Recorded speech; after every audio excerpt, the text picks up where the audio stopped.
Now, your most accurate forecast from the First Coast News Weather Team, sponsored by AC Designs. Unfortunately, quite the example of the accumulative effect. As that gentleman mentioned, again, Nicole hit after Ian, and especially in the Daytona area. That was after the nor'easter of last year that didn't have a name, and storms prior to that, all the way through, well, Matthew, 2017.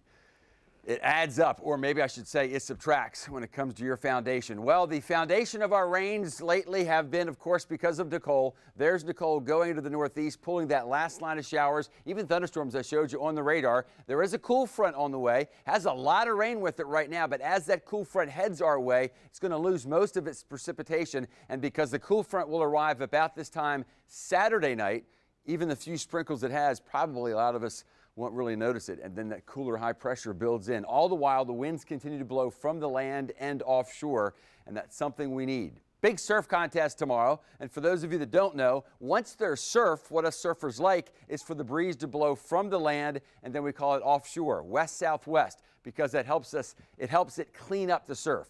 That is, makes it nice and organized.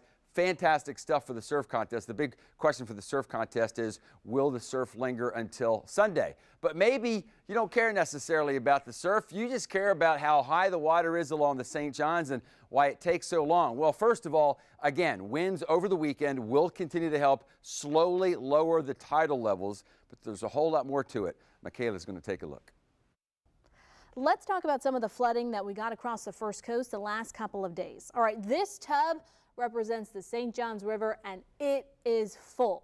Now, when we get storms like Ian and Nicole, we have to deal with things like storm surge. So what does that look like? Well, that's winds coming in from the north-northeast, that's high tides, and that's also excess rainfall. All of this water adds into the St. Johns River, and it causes that flooding across the First Coast. Now, when low tide comes around, here is what we're working with. Water is able to escape, but not as fast as it was able to pull back in. So yes, the water's coming out, but not as fast as when it was coming in from the high tide and the excess rainfall and those gusty winds.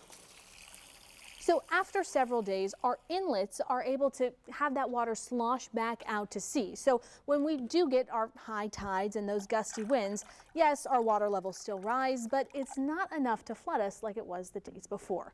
Meteorologist Michaela Lucero, First Coast News, on your side. Thank you, Michaela. So if it takes 5 to 6 days for that nor'easter, for the storm, for the cyclone, for the Cat 1 to push that water in, it's going to take about that long to get that water out. And that's for our part of the St. Johns.